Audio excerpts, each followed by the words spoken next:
Most drivers assume that the moment flashing lights appear in the rearview mirror, the outcome is already set.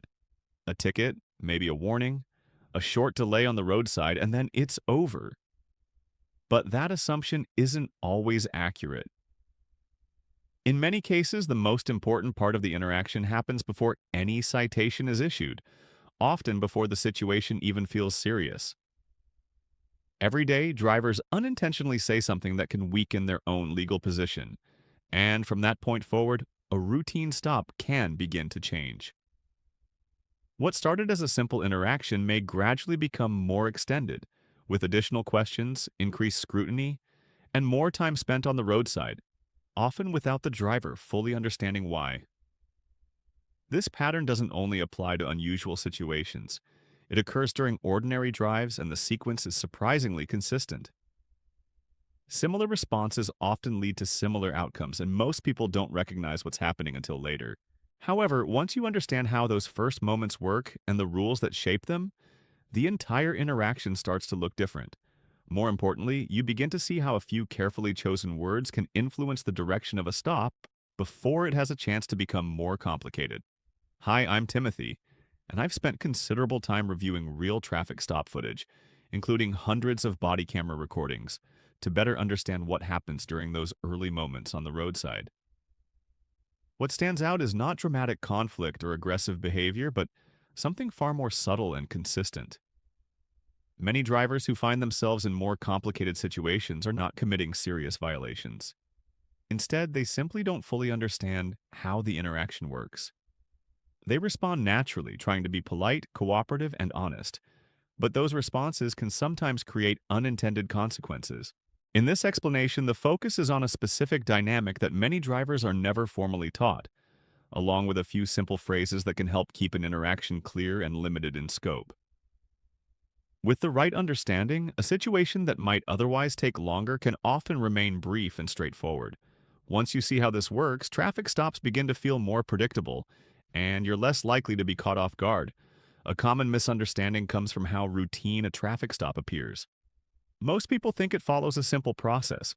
Pull over, provide your license and registration, answer a few questions, and wait for the outcome. While that may seem accurate, it leaves out an important detail. A traffic stop is a structured legal interaction with defined boundaries, and those boundaries are being evaluated from the very beginning. Officers use the initial moments not only to confirm a possible violation, but also to observe behavior, tone, and responses. Every statement can be considered as part of the overall interaction. While drivers often believe they are simply being cooperative, they may be providing additional information that allows the stop to extend beyond its original purpose. This is where standard enforcement procedures intersect with constitutional protections, particularly the Fourth Amendment, which relates to searches and seizures. Once the initial reason for the stop begins to expand, the interaction can include more questions and take additional time. This shift often begins with a familiar question that sounds casual. Do you know why you were pulled over? Although it seems like a simple way to start a conversation, it can carry more significance than expected. When a driver offers a detailed response, they may unintentionally make a statement that could be interpreted as an admission. For example, saying, "I think I was going a bit fast," acknowledges speeding without requiring further confirmation. Similarly, saying, "I might have drifted," introduces an explanation that could support additional inquiry. These types of statements may be documented and referenced later. This pattern occurs because it feels natural to respond in a helpful and honest way. However, a more controlled response can keep the interaction respectful without adding unnecessary detail. A calm reply such as, "Officer, I'm happy to cooperate fully. I don't believe I was doing anything wrong," allows the officer to explain the reason for the stop based on their own observation. This distinction is important because it keeps the interaction grounded in observable facts rather than personal assumptions. It also aligns with the general principle of avoiding self-incriminating statements during questioning. In those first few seconds, the tone and direction of the entire stop begin to take shape. What makes this moment particularly important is the environment. The tone is usually calm, and the setting feels routine, which makes it easy to respond casually. At the same time, the officer may be evaluating how quickly you respond, how confident you sound, and how your body language aligns with your words.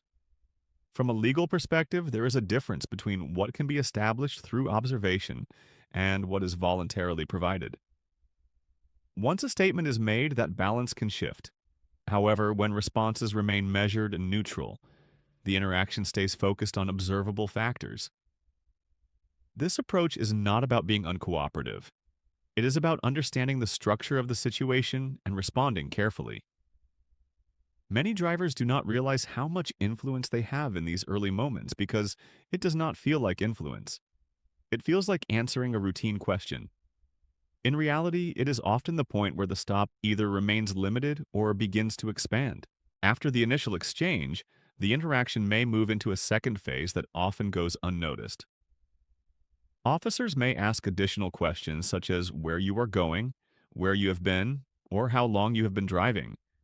While these may seem like casual conversation, they can serve a specific purpose. They may be used to determine whether there is a reason to continue the interaction beyond the original stop.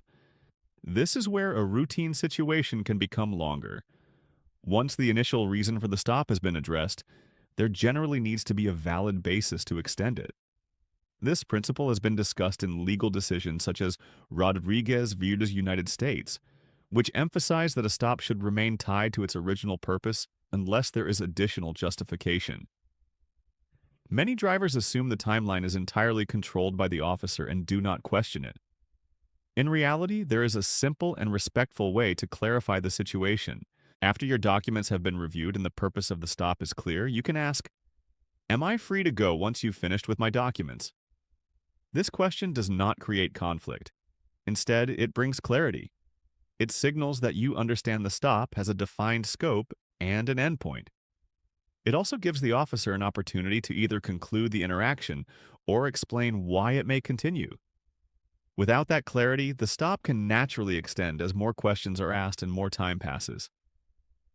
Even a few extra minutes can make a difference, which is why awareness of timing matters. This approach helps keep the interaction within its intended limits without being confrontational. It reinforces that the stop has a beginning, a purpose, and an end. When that structure is recognized, the interaction becomes more manageable and predictable. The phrasing is often calm, and that final "okay" carries more influence than most people realize. It's structured in a way that gently guides you toward agreeing before you've had time to fully consider the situation. From a legal standpoint, if there is no warrant and no clear probable cause, an officer generally needs one key element to search a vehicle: your consent. Once that consent is given, even casually or without much thought, many of the usual protections no longer apply in the same way. Most drivers don't decline in that moment, not because they want to search, but because it can feel uncomfortable to say no. Some assume they have nothing to hide, while others believe agreeing will help the stop end faster. As a result, they might respond with "sure," "not in agreement," or step out of the vehicle without fully realizing what they have permitted. From that point, the search proceeds based on permission rather than independent justification. Now consider a more controlled response that keeps the situation within clear limits. If asked, you can calmly say, "Officer, I do not consent to any searches." No added explanation, no extra wording, just a direct and respectful statement. This immediately changes the dynamic. Instead of relying on your permission, the officer must rely on established legal grounds. Either there is sufficient justification, or the interaction continues without a search. This response helps keep everything within a defined framework where your rights remain intact. This is not a loophole or tactic, but a principle that has been recognized for many years. In cases such as Schneckloth versus Bustamonte, it was clarified that consent must be voluntary, which also means it can be declined without penalty on its own. Understanding this removes much of the pressure to agree because the choice becomes a deliberate decision rather than a reaction. Once you recognize this moment, the nature of a traffic stop becomes clearer. What may initially feel like a routine request can actually represent a turning point. When you clearly state that you do not consent to a search, you shift the responsibility back to where it belongs. Up to that point, the interaction may rely heavily on cooperation to move forward, but once consent is not given, any further action must be supported by proper justification. If that justification is not present, the scope of the stop remains limited. This is why a single sentence can carry significant weight. It does not create conflict or escalate the situation. It simply establishes a boundary. When that boundary is clear, the overall tone of the interaction often becomes more focused. Observations from many real-world traffic stops show a consistent pattern. Drivers who remain polite while clearly declining consent tend to experience shorter and more straightforward interactions. This is not about receiving special treatment, but about keeping the scope of the stop aligned with its original purpose. Without open-ended permission, there is less room for the situation to expand unnecessarily. Many people confuse cooperation with agreement, but they are not the same.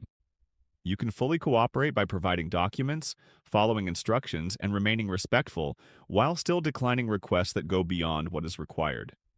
That balance is where a sense of control comes from. It's not about saying more, it's about knowing what to avoid saying. To understand how this works in practice, imagine a common scenario. You're driving on the highway a few hours into your trip, thinking about your next stop. You slightly exceed the speed limit.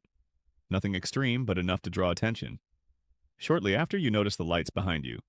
You pull over, feeling a bit alert, but otherwise calm. The officer approaches and asks the familiar opening question. Do you know why I pulled you over? In a typical situation, many drivers respond quickly, trying to be honest and cooperative. I think I was going a little fast.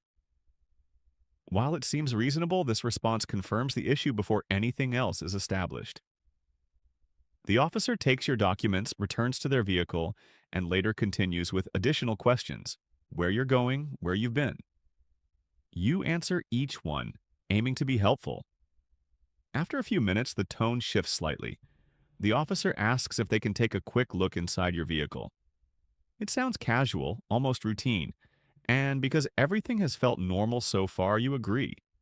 What follows may be a longer delay on the roadside while a search takes place. Even if nothing is found, the experience becomes more time-consuming and stressful than expected. Now consider the same situation with a different approach. The stop begins the same way, but when asked why you were pulled over, you respond calmly. Officer, I'm happy to cooperate fully. I don't believe I was doing anything wrong. There's no admission, just a composed and neutral reply. You provide your documents, and once the purpose of the stop is clear, you ask, am I free to go once you've finished with my documents? The question is simple and respectful, without any tension. The officer proceeds with the warning or citation as needed. Then comes the same request to search the vehicle. This time, you respond clearly. Officer, I do not consent to any searches. No added explanation, just a clear boundary. As a result, the interaction remains within its intended scope, without unnecessary delay. Within a short time, you're back on the road. The difference between these two outcomes is not timing or luck. It comes down to a few key moments and how they are handled. Understanding those moments can make a meaningful difference. At this stage, it's reasonable to ask whether these ideas are simply strategic or grounded in established principles. In reality, they are based on well-defined legal standards developed over time. Choosing not to make admissions aligns with the general protection against self-incrimination, as discussed in cases like Berkemer versus McCarty.